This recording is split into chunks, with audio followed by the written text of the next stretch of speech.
Hello, everyone, and welcome to the Trade Ideas Live Trading Room recap for Thursday, March the 9th. My name is Barry Anderson. I'm the moderator of our trading room.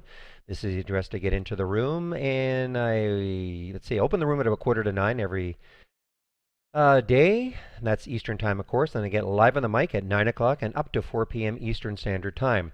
Well, a sensational day, I think, for a lot of us in the room. This one, AUPH, has been nothing short of sensational. One of our really good posters, he's more of a fundamental trader, but Sam in our room, I mean, he talked about AUPH for, about a month, maybe even more.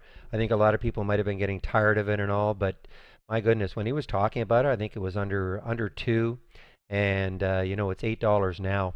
I got into this one not yesterday, but the day before as a swing right here. Surprised I don't have the mark here, but it was 665. Let me just put it here.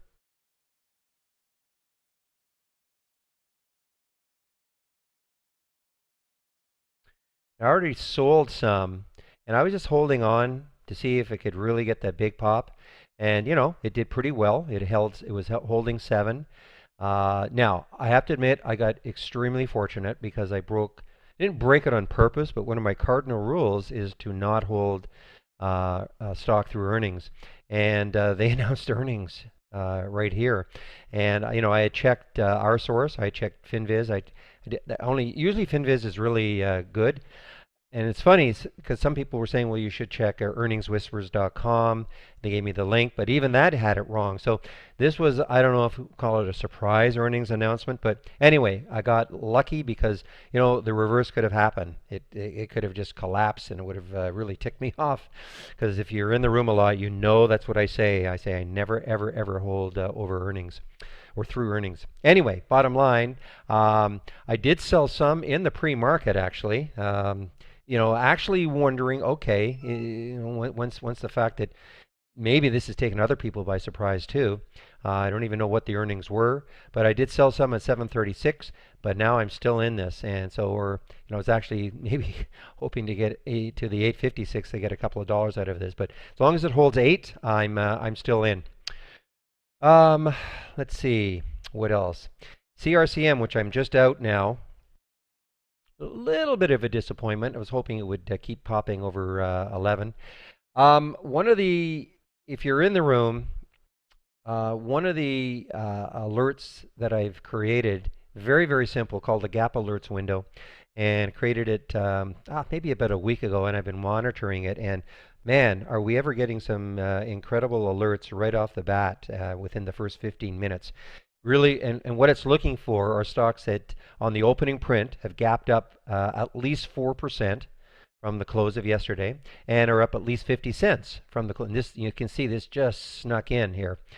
And let me just, unfortunately, this is it right there. The problem is that I had to do a reconfiguration. So, if I did a history on this, you would see it early on, right at 9:30. But, oops. Oh, I don't play. Okay, good. I didn't lose everything. But bottom line is that I ended up taking this trade right here, and you would think, oh yeah, but it's already gapped up huge. Took the trade anyway, and it is an earnings play. That's the other reason why I decided to take it. I took it right here at 960, and it's an earnings play. I think, one of the things is, why is a stock gapping up?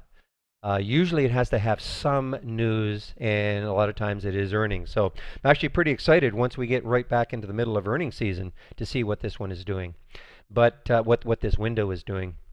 Because right now we're getting just a few, which is good because you can kind of focus on them. But anyway, bottom line, got in at 1060. I sold some at 1089, and just as it broke down through 11, just as I was getting prepared to do this video, I sold the rest. So I'm out. I am out of it now, but really nice, pretty steady one, Um, ah, again, what's that old phrase? Rather be lucky than good. Well, how lucky was I in this one? This was a Holly alert yesterday in which I got in, and I could have sworn that I traded it out for a little loss yesterday. I think I got in around 108 or 105 or something, and I thought I got out around 103. Evidently, I didn't. I'm still, it's no excuse, but I mean, I'm still maybe getting a little bit used to the IB Interactive Brokers platform.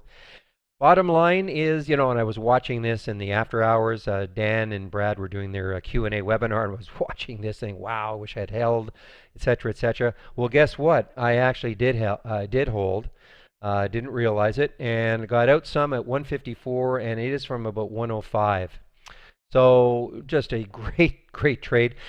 The funny thing is, and at least for me, the funny thing, you may not find the humor in it, but you can see here's the pop yesterday, all right? And uh, this was a Holly alert. Probably at least 2 or 3 times a day in the room, and certainly on emails that we get. The question is, can Holly only be used for day trading? And as I say to everybody, every single trade, you have to manage it the way you want to manage it. And and I was literally saying, I mean, look at OCRX, not realizing I still held it.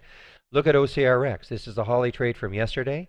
You could have swung it because it closed strongly, 111. The high was 115. You could have swung this one, which I did, and now look at it today. And the reason I would say you could have swung it is because you have to take a look at the daily chart. You look at the potential gap fill. So I mean that's the other reason. I mean, so it's not just that you would swing every single Holly trade.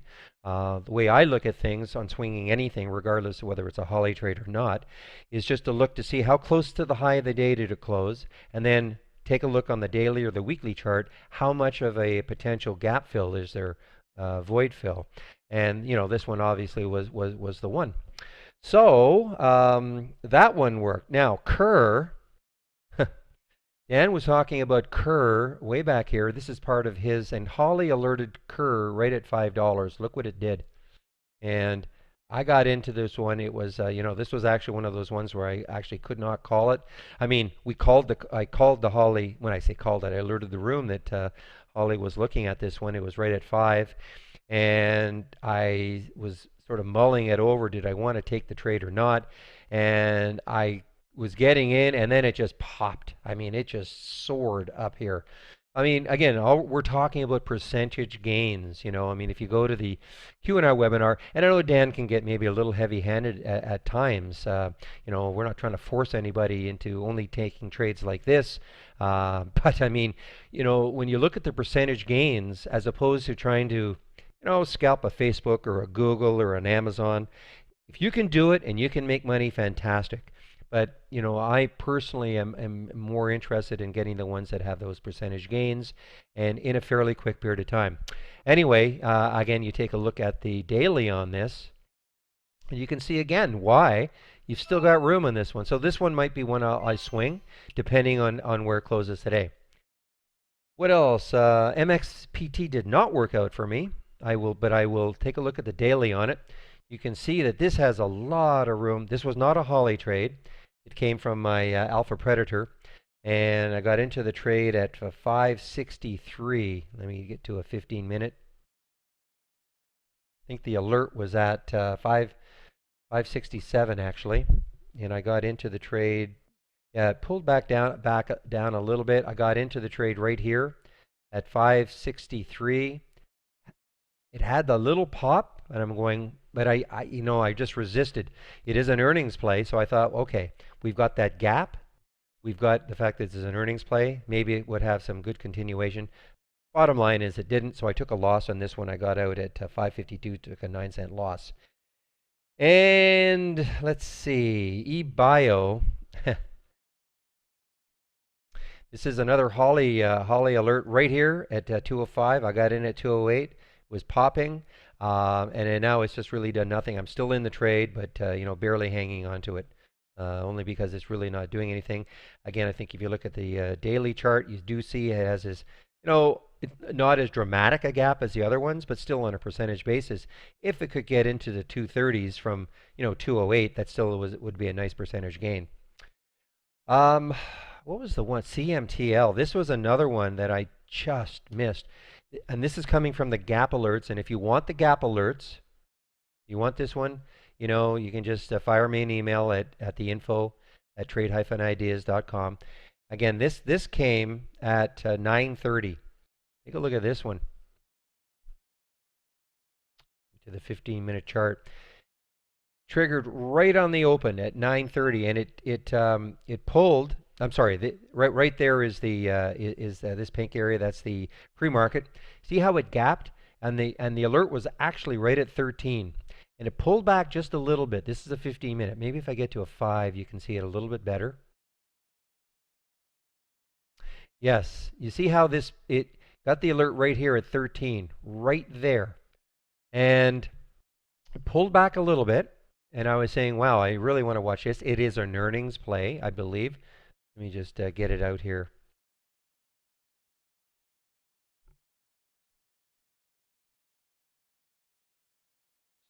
Type in, just 1 second.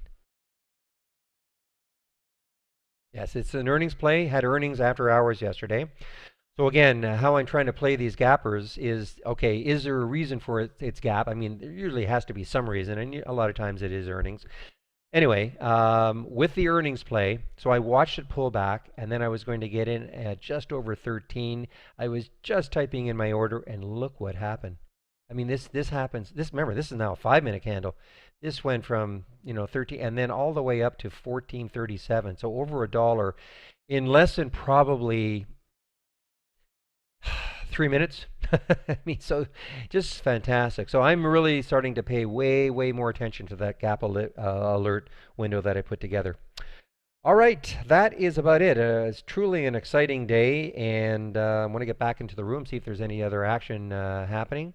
Close this down. So again, I open the room at about 8:45 Eastern Time, of course. Get live on the mic at 9 o'clock. Again, I also have in the text of this email that you'll get is a link for the way in which we're now linking with interactive brokers, Trade Ideas. If you're interested, you can set up automatic auto trading, and even if you don't want to do auto trading, you can do things like, here's a window. For instance, I'll just pop this window in. If I wanted to trade EXP, we just hit this. Notice how this is something I've sort of set this up, and I could just click on this and boom, it would just execute the trade immediately. So it's not auto trading in that it's not going to trade just because this shows up, though you can create something like that if that's what you want. If you have a strategy that you have a lot of faith in, then you can certainly do that. Anyway, you'll see a link there, and there's a great video that Brad Williams did, one of the partners, Trade Ideas, and you should take a look at that. All right, well, thanks very much for listening, and I hope to see you in our